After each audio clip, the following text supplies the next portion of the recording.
Hey guys, it's Adele. I hope you guys are doing good. This is the story of how I almost got sent to the psych ward for needing to update my dosage of medication. Yay! And this also is a video about my hatred for the US healthcare system, specifically the mental healthcare system. It's pretty bad. So, back a few weeks ago.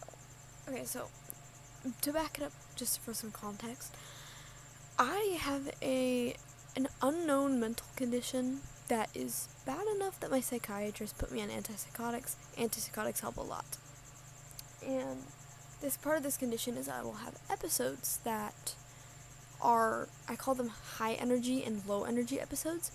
High energy episodes, they sound like I'm restless, I can't sit still, I have racing thoughts and motivation, I kind of lose some of my impulse control. I just feel really, horrible. I need to do something, but there's nothing to do. And, I'm anxious, and, my thoughts are racing, and, can't focus. Then I'll have low energy episodes where I just don't have the motivation or energy to do anything, and I just feel like garbage. And my antipsychotic treats these, so I don't have these episodes anymore.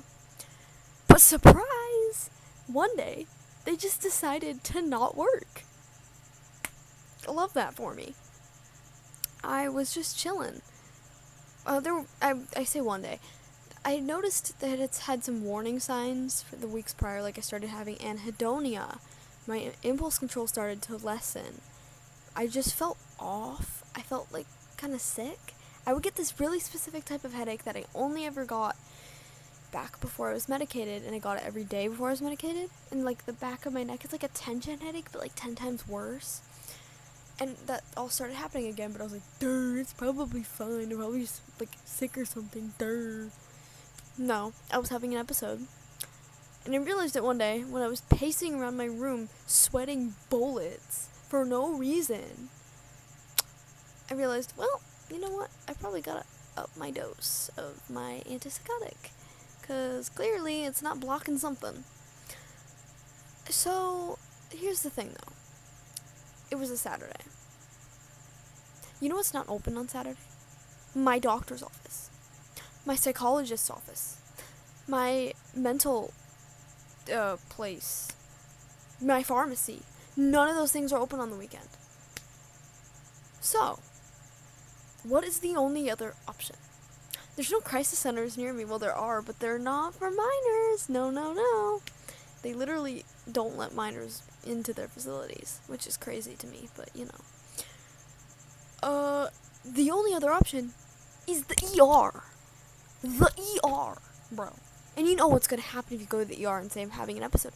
They're gonna put you on haloperidol, shove you in the freaking psych ward, even though I wasn't a risk to myself. I wasn't a risk to myself or others.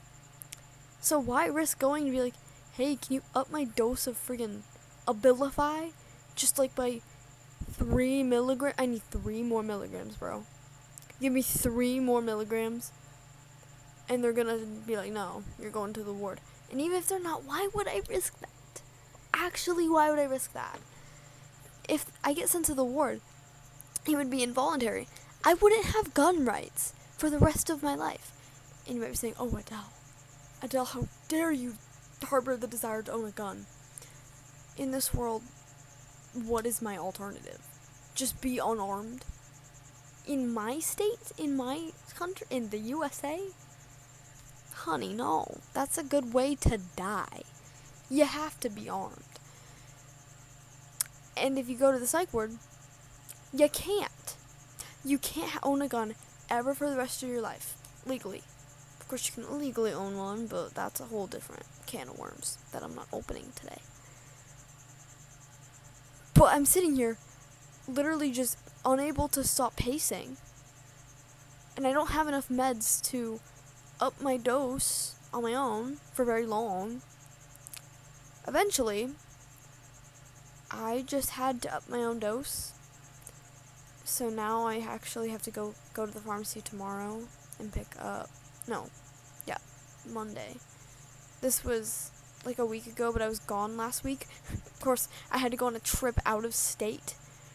the whole week after this happened, so I couldn't go to the pharmacy anyway. Yeah. So I have to go pick my meds up on Monday.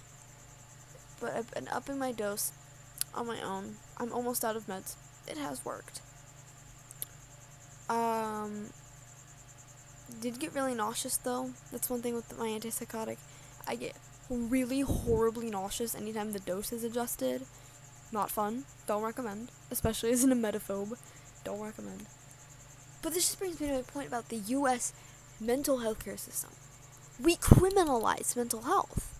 We really do. Because if you go to the ward, it's not like, oh, you can't own guns until you're stable, or, oh, you can't go own guns for this many years. You can never own guns ever again. And even not even talking about guns, the fact that they can just lock you up because you need a dose adjustment is insane to me. A dose adjustment. You should only be able to lock up if you're in imminent harm to yourself or others. A dose adjustment could get me sent to the freaking ward. It's insane to me. That is insane to me. And that should be insane to you too. It's insane to me how we treat mentally ill people like the wild dogs or something that need to be locked in cages. And I get sometimes, you get someone who needs to have their implements taken away from them. I get that. I really get that. Not someone who needs a dose adjustment. Who's there only because they are trying to feel better. Oh my god. It annoys me so bad. And the fact that you don't have any legal rights about this, they can just lock you up. Insane. But yeah, that's my rant about the U.S. mental health care system. There's nowhere to go. If you're a minor, you're cooked. And the ward is just going to throw you into the ward for no reason. And that's just where I almost went to the ward because I needed a dose adjustment. A dose adjustment. Oh my god, I'm so pissed right now. Yeah. See you guys. Let me know what you think. Bye.